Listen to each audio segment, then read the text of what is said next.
Assalamualaikum warahmatullahi ta'ala wabarakatuh.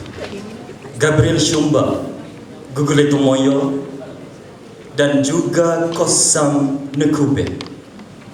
Ini sebagai nama manusia yang diperlakukan seperti binatang di bumi Zimbabwe. Pemerintah menafikan hak asasi rakyat, membiarkan mereka hidup melarat. Natijahnya, negara ini tidak pernah selamat. Membawa kita untuk terus yakin dan percaya betapa hak asasi manusia asas keselamatan negara. Terima kasih saudara pemudi acara, Kombinasi Kehakiman yang penuh wibawa, di jemputan yang berbahagia seluruh hadirin, pewaris pejuang negara. Apa khabar rakyat satu Malaysia? Alhamdulillah baik-baik belaka. Sebelum saya bawakan anda berlayar dalam bahtera ilmu ini meneroka ketiga lautan ilmu, izinkan saya terlebih dahulu melabuhkan layar definisi. Kofi Annan, bekas Setiausaha Agung PBB, mendefinisikan hak asasi manusia sebagai asas kewujudan manusia dan asas kewujudan bersama. Tetapi Syekh Syaukat Hussein dalam bukunya Human Rights in Islam telah meletakkan betapa takrifannya merujuk kepada hak manusia untuk hidup di atas muka bumi Tuhan Yang Maha Esa. Dan tanggal 10 Disember 1948, PBB telah melaksanakan 30 artikel kebebasan manusia untuk diamalkan seantero dunia. Dan apabila kita berbicara tentang keselamatan negara, saya rujuk laporan pembangunan insan yang telah dikeluarkan oleh program pembangunan PBB tanggal 1994, meletakkan dua takrifan keselamatan insan dan negara. Yang pertama, bebas daripada untuk mendapatkan hak keperluan, dan yang kedua, bebas daripada ancaman dan ketakutan. Tuntasnya, saya akan tunjukkan kepada anda, apabila negara mengamalkan hak asasi manusia, maka keselamatan akan dicapai seanteronya. Tetapi tatkala negara cuba untuk menganaktirikan hak asasi manusia, negara ini akan kecundang, pincang dan terbuang. Maka saya cerakinkan pidato ini kepada tiga perspektif utama: politik, ekonomi dan sosial pastinya. Pertama, perspektif politik. Menurut cendekiawan politik dari Universiti Limerick, Matt Cannon namanya, sedap seperti nama saya juga. Kata beliau, perkongsian kuasa akhirnya akan mengukuhkan kepimpinan, mengukuhkan kepercayaan dan mengurangkan dilema perkongsian kuasa di antara pelbagai kaum. Hari ini, sepatutnya di kalangan kita berbeza bahasa, budaya atau agama, bangsa sekalipun, kita diberikan hak untuk mengundi, menjadi pemimpin atau membentuk kerajaan. Hak ini tidak boleh dinafikan. Bahkan Malaysia menjadi contoh di peringkat dunia mengamalkan perkongsian kuasa. Bermula saat kita mula merdeka, Parti Barisan Nasional yang dahulunya Parti Perikatan telah menunjukkan kehebatan dalam pentadbiran. Kita diiktiraf seluruh dunia. Syukur pada Pencipta. Tetapi apabila hak berpolitik di kalangan masyarakat cuba untuk dinafi, maka akan menggeledaklah rasa benci, kekacauan pasti akan terjadi. Bukti, apabila Afrika Selatan selepas 1940-an, golongan pro-Afrikaner menang besar dalam pilihan raya dan membentuk kerajaan. Waktu itu, negara dikuasai oleh golongan kulit putih, warga kulit hitam terus disisih. Pembunuhan diangkat sebagai keutamaan, dasar apartheid diculang sebagai Tuhan. Ibarat menjolok sarang tebuan, ibarat mengundang ajal datang. Keamanan sudah tidak ada waktu itu di bumi Afrika Selatan. Bahkan Kenya dan Zimbabwe turut tidak belajar daripada sejarah. Mwai Kibaki dan Robert Mugabe sekadar mengucapkan mata. Bila kuasa di tangan, hak asasi manusia diperlekehkan. Akhirnya keamanan tinggal sebagai angan-angan.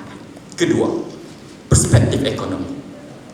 Artikel 22 dalam Deklarasi Hak Asasi Manusia Peringkat Dunia meletakkan kepada kita setiap insan untuk ada hak dan kebebasan bagi mendapat dan mengecapi hasil negara.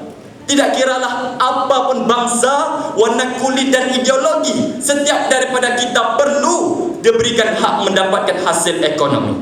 tetapi sayang sejuta kali sayang di negara Sudan.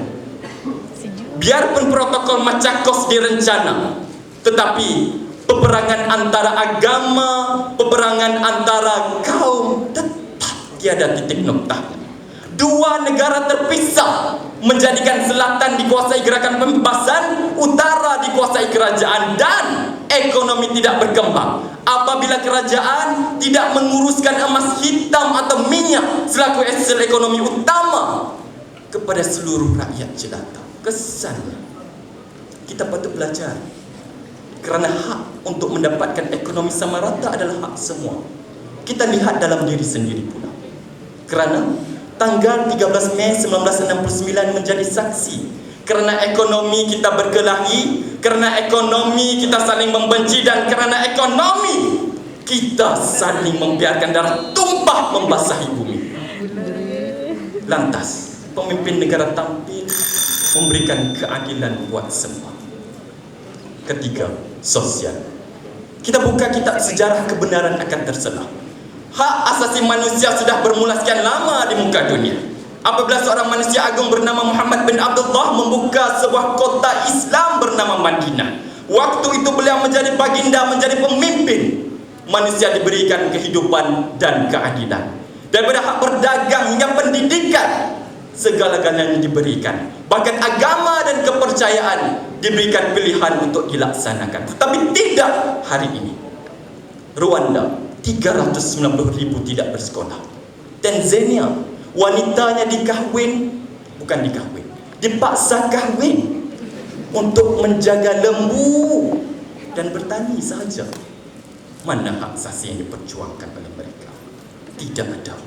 Dan negara-negara inilah negara yang keliru, yang melihat masa depan gelap gelita, membuktikan kepada kita betapa sebenarnya apabila hak asasi ini sudah pun direncana, kita amalkan secara bersama. Tetapi ingat, jangan biarkan hak asasi ini sekadar mengikut hawa nafsu. Ikutlah ajaran Tuhan yang Maha Satu, kerana daripada Dia kita datang, kepada Dia kita akan pulang. Sekian, wabillahi taufiq wa hidayah. Wassalamualaikum warahmatullahi wabarakatuh. Baik, Saudara Amiruddin, Ya, saya. bakal Menteri Pengajian Tinggi. InsyaAllah. Saya ingin mengemukakan soalan. Majlis Perwakilan Pelajar ataupun MPP merupakan badan tertinggi pelajar dalam kampus. Jadi apakah pandangan saudara bahawa Majlis Perwakilan Pelajar ini dapat menyatupadukan keperbagaian agama dan keperbagaian kaum yang ada dalam kampus? Sila bagaimana anda? Saya melihat keadaan ini, sebelum itu terima kasih kepada saudara Hakim yang bertanya. Saya melihat keadaan ini, saya pecahkan kepada tiga. Yang pertama adalah di kalangan mahasiswa itu sendiri perlu untuk bergerak seiring dengan MPP. Yang kedua, MPP itu perlu bertindak turun padang. Dan yang ketiga, MPP ini perlu jadi lebih kuat untuk menyuarakan suaranya kepada pihak yang lebih tinggi. Maka saya mulakan dengan yang pertama. Mahasiswa di kalangan kita semua, seperti saya bukan MPP, tetapi rakan baik saya di situ seorang YDP, UPM, juga pengerusi YDP seluruh Malaysia. Dalam konteks pada hari ini, kita perlu meletakkan satu nilai tanggungjawab, kerana pemimpin ini bukan hanya bergelar pemimpin bila dilantik dengan pengiktirafan ataupun surat ataupun sijil. Kerana bila dalam konteks pada hari ini, kita tahu betapa setiap daripada kita adalah pemimpin. Bila Nabi katakan kullukum ra'in wa kullukum mas'ulun 'ani ra'yatihi. Setiap daripada kamu adalah pemimpin, dan pemimpin bertanggungjawab ke atas orang-orang yang dipimpin. Saya bukan MPP, saya benar, saya bukan MPP. Walaupun ada kata-kata saya akan menjadi MPP tahun depan. Tidak mengapa, saya akan fikirkan dahulu. Dalam konteks ini kita perlu memberikan kerjasama kepada MPP. Jangan bina prejudis bahawa MPP ini tunggangan sesebuah pihak. Ini tidak tepat. Kerana kalau kita tidak berusaha untuk membantu mereka merapatkan hubungan kaum, untuk kita saling kenal mengenali, persoalan ini kita tanya, kalau bukan kita, siapa lagi? Itu yang pertama. Yang kedua, MPP sendiri perlu turun kepada masyarakat. Hari ini, saya dengar ramai yang merungut dan berkata, MPP ini hanya berkawan di kalangan kelompok mereka. Kalau berkaraoke pun mereka sahaja. yang menyumbangkan lagu dan sebagainya. Tetapi dalam konteks ini, sebab itu saya perlu katakan MPP ini perlu bersifat dan berjiwa rakyat. Kalau hari ini pemimpin kita, kalau di Terengganu sebagai contohnya, melaksanakan, oleh kerana saya orang Terengganu, merakyatkan pentadbiran, maksudnya turun kepada rakyat. Dan MPP juga perlu melaksanakan perkara yang sama. Jangan hanya asyik duduk dalam bilik mesyuarat MPP ataupun bangunan mereka saja, turun kepada masyarakat. Tanya soalan kepada masyarakat, apa masalah? Kalau ada jamban rosak, tandas tidak elok dan sebagainya, turun tanya. Kerana kalau kita nak mengharapkan pelajar ini pergi kepada MPP, kadang-kadang mereka memang terlalu busy dengan izin, terlalu sibuklah maksudnya. Dan yang ketiga, apabila saya bercakap tentang mahasiswa MPP ini perlu ke peringkat atasan, perlu lebih berani. Hari ini masih ada sedikit prejudis di kalangan mahasiswa yang menilai MPP ini sekadar jago kampung, bercakap hebat di kalangan mereka saja. Bukan saudara kawan baik saya inilah, mungkin orang lain. Pada hari ini kita melihat MPP sudah pun menunjukkan suatu perkara yang baik. Saya memberikan contoh. Bila Perdana Menteri melaksanakan gagasan Satu Malaysia sebagai contoh, dan universiti saya alhamdulillah di bawah bantuan KPT, di bawah kerjasama KPT dan MPP serta HEP di universiti saya sendiri, program Satu Malaysia ini dikembangkan di peringkat mahasiswa.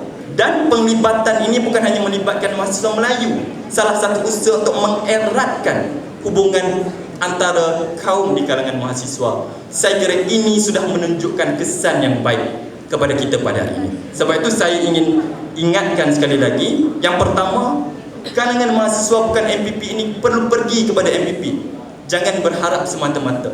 Dan yang kedua, MPP jangan hanya bersekongkol dengan MPP lah, turun kepada masyarakat. Dan yang ketiga, MPP yang ada perlu lebih berani, kerana program-program untuk melaksanakan, untuk mendekatkan ukhuwah antara pelbagai kaum ini hanya boleh bergerak bila kita bersatu. Renung-renungkan dan selamat beramal. Sekian. Wassalamualaikum warahmatullahi wabarakatuh.